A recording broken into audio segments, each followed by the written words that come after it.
Apa nih? Astagfirullah. Astagfirullahaladzim. Dan gue tidak gedor. Astagfirullahaladzim. Kamu ini berdosa banget.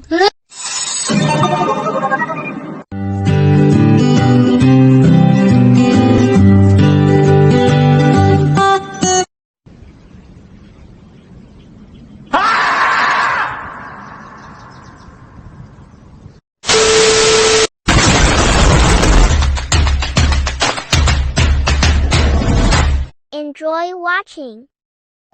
Sistem saraf adalah sistem koordinasi berupa penghantaran impuls saraf ke susunan saraf pusat, prosesan impuls saraf, dan pemberi tangkapan rangsangan. Sistem atau susunan saraf merupakan salah satu bagian terkecil dari organ dalam tubuh, tetapi merupakan bagian yang paling kompleks.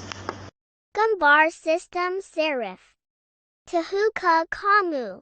Impuls adalah rangsangan atau pesan yang diterima oleh reseptor dari lingkungan luar.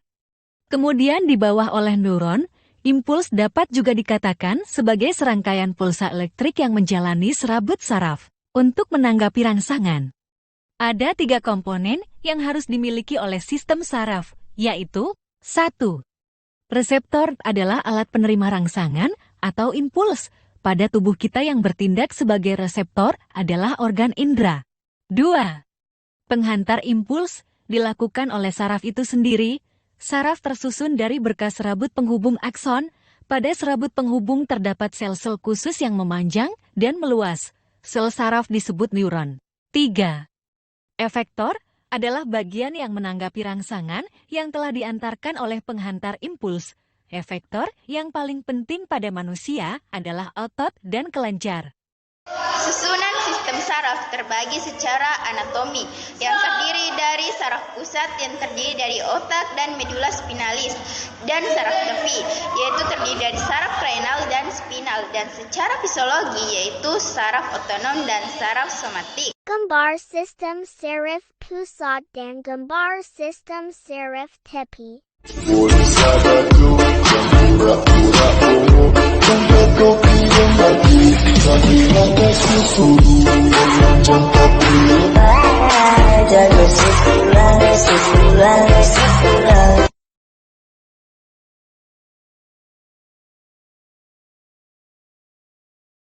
Susunan saraf pusat atau SPP yaitu otak, ensefalon, dan medula spinalis yang merupakan pisan integrasi dan kontrol seluruh aktivitas tubuh. Ya, otak merupakan pusat pengatur dari segala kegiatan manusia yang terletak di dalam rongga tenggorokan. Medula spinalis, sumsum tulang belakang. Sumsum tulang belakang terletak memanjang di dalam rongga tulang belakang, mulai ruas-ruas tulang leher sampai ruas tulang pinggang yang kedua. Gambar sistem saraf pusat, otak. Gambar sistem saraf pusat, medula spinalis. Susunan saraf tepi yaitu cranial dan saraf spinalis yang merupakan garis komunikasi antara SSP atau sistem saraf pusat dan tubuh. Sistem saraf tepi tersusun dari semua saraf yang membawa pesan dari dan ke sistem saraf pusat. Sistem saraf somatik. Sistem saraf somatik terdiri atas dari 12 pasangan saraf cranial dan 31 pasang saraf spinal.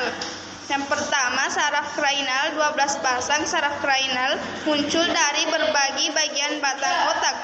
Beberapa dari saraf tersebut hanya tersusun dari serabut sensorik, tetap sebagai besar tersusun dari serabut sensorik dan motorik. Yang kedua, spinal. Ada 31 pasang saraf spinal berawal dari korban melalui radix, dex, dan ventral. Saraf spinal adalah saraf gabungan motorik dan sensori membawa informasi ke korda melalui neuron aferen dan meninggalkan melalui eferen. Susunan sistem saraf otonom mengatur jaringan dan organ tubuh yang tidak disadari. Jaringan dan organ tubuh yang diatur oleh sistem saraf otonomon adalah pembuluh darah dan jantung.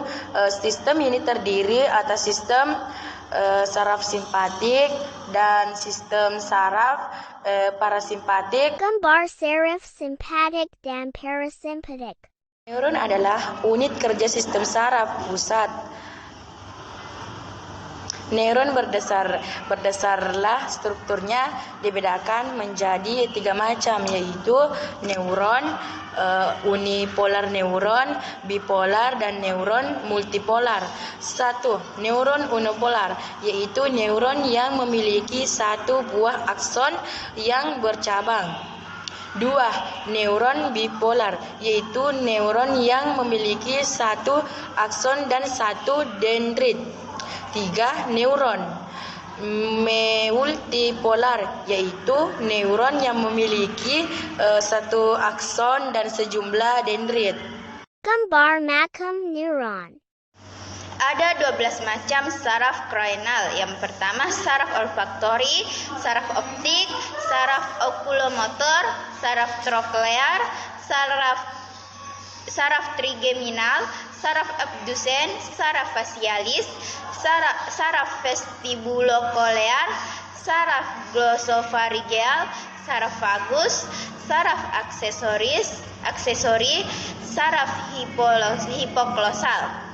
Fungsi sistem saraf pada manusia yaitu fungsi yang paling utama adalah untuk menerima, mengelola, dan menyampaikan rangsangan dari seluruh organ.